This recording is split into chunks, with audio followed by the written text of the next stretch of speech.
Good morning, students. Students, today we will discuss the another topic of chapter 11, the rebels and the Raj.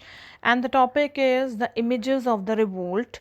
The images of the revolt means, students, we know that the revolt was happened in 1857, and the rebels, they destroy the government buildings, and they looted the granaries. But how do we came to know all this? It means the sources of information. And bache, the sources of information regarding the 1857 revolt is the images and the paintings made by the Britishers and the Indians. So the topic is the images of the revolt. The first one is visual representation of the revolt of 1857. It means the important record of the rebellion or the mutiny, I can say. We can get all the information through pencil drawings, cartoons, bazaar prints, poster, paintings. Even in your book, some images and paintings are given regarding 1857 revolt. You can see. Then, bache, artists, they express as well as shape these sentiments through their visual representation of trauma and suffering, which were published in the newspaper of Britain. But yeah, there was different artists who finally expressed the sentiments of 1857 revolt through the visual representation of trauma in the newspaper of Britain. It means that time the news were published in Britain also regarding 1857 revolt. And but even the Britishers, what they publish was only about the Britishers saviors and the Britishers rebels. It means उन्होंने अपने ही rebels को, अपने ही जो saviours है उनको promote किया था. So the topic is celebrating the saviours.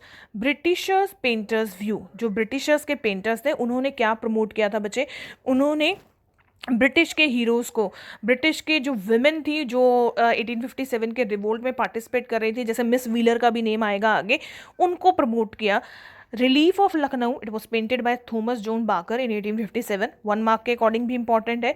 Relief of Lucknow बच्चे जो पेंटिंग थी थॉमस बाकर ने बनाई थी. और इस थॉमस बाकर ने इस टाइम पे लखनऊ, बेगम हजरत महल के बारे में कुछ ज़्यादा नहीं लिखा. उन्होंने किसके बारे में लिखा? कैम्पबेल, आउटरम एंड हैवेलॉक के बारे में, जो मेन 3 हीरोज़ थे. उन्होंने अपनी पेंटिंग में जो है इनको और इनकी जो एंट्री या इनके जो एक्सप्रेशन थे, जेस्चर्स थे, स्पेकुलेटर्स आइज थी, उसके बारे में जो है इनका जो कंट्रीब्यूशन रहा 1857 रिवोल्ट में, इसको जो है बहुत ज़्यादा हाईलाइट किया. The hero stand on the ground that is well late with the shadows in the foreground and the damage residency in the background. और बचे फिर इन पेंटिंग्स के थ्रू उन्होंने पूरा का पूरा जो सीन 1857 का रिवोल्ट है, कि कैसे जो है रेजिडेंस जो है डैमेज हुए थे, कैसे जो है ब्रिटिशर्स ने इसको सप्रेस किया एंड दे फाइनली री establish the power and control on the Indian. It was expressed by the relief of Lucknow by the Thomas Jones Barter. And then बचे the second one, second artist was Joseph Patton. और बचे Joseph pattern ने अपनी painting बनाई थी and the painting name was in memoriam. It was painted by Joseph Noel Paton 2 years after the mutiny. It means in 1859.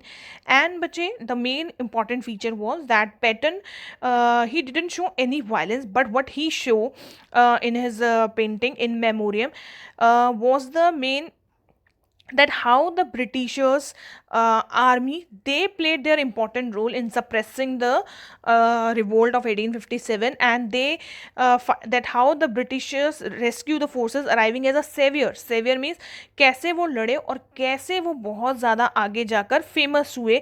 Then sketches publish in the British newspaper. इसमें बच्चे example है, एक 1 mark का question बहुत important है. Miss wheeler, जैसे रानी लक्ष्मीबाई थी, India की तरफ से जो है वो कहीं ना कहीं लड़ रही थी 1857 रिवोल्ट में, subsidiary alliance and doctrine of lapse के लिए.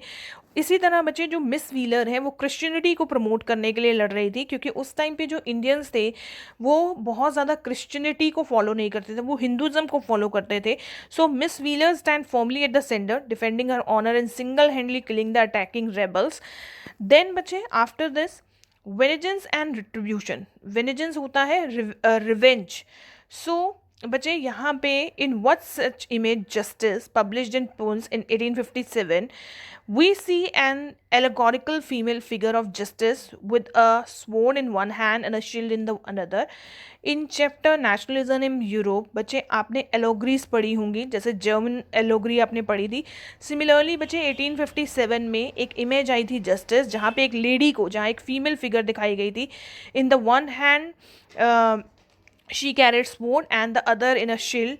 सो ये कहीं ना कहीं बहुत फेमस हुई थी ब्रिटिशर्स में, स्पेशली ब्रिटेन में, लंदन में.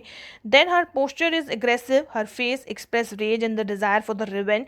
She is trampling sipahi under her feet while a mass of Indian women with the children cover with the fear. और बच्चे जहाँ इनको जो है एक जिसे बोलते हैं ना बहुत ज़्यादा स्ट्रॉन्ग एंड डेयरिंग दिखाया गया, इसके कंपैरिजन में इंडियन वुमेन को क्या दिखाया गया था? फियर, मतलब थोड़ा सा कम. Then there was innumerable other picture in the cartoon in the British press the sanction brutal repression and the violent reprisal. इसमें से बच्चे एक जो है बहुत इंपॉर्टेंट यहाँ पे है, द ब्रिटिश लॉयंस रिवेंज और vengeance on the Bengal tiger. It was publish in Punch 1857. एक बुक पब्लिश हुई थी जिसका नेम था ब्रिटिश लॉयंस वेनेजेंस. यहाँ पे ब्रिटिशर्स को बच्चे लॉयंस से कंपेयर किया गया है. और बच्चे ये पब्लिश हुई थी 1857 में. उस टाइम पे इनकी बहुत सी जो है बहुत फेमस हुई थी ये. Then execution of mutineers in Peshawar blowing from the gun was illustrated in London News. आपको पता है बच्चे, वैसे तो जो रिवोल्ट है वो बहुत सारे प्लेसेस पे चला था, लेकिन पेशावर में जो म्यूटनियर्स था उनको गोलियां मारी गई थी, ब्रिटिशर्स ने उनको एग्जीक्यूट किया गया था. और बच्चे उस टाइम पे जो उनको फेलो सोल्जर्स थे उन्होंने चुपचाप करके ये चीज़ देखी. और बच्चे ये सारा का सारा जो सीन है कि कैसे पेशावर के म्यूटनर्स को एग्जीक्यूट किया गया और कैसे उन्होंने इस एग्जीक्यूशन के बाद जो उनके फेलो सिपाही थे उनमें एक फियर, उनके दिमाग में एक ब्रिटिशर्स को लेकर फियर बैठ गया था. तो ये सब जो है लंदन न्यूज़ में छपा 1857 में.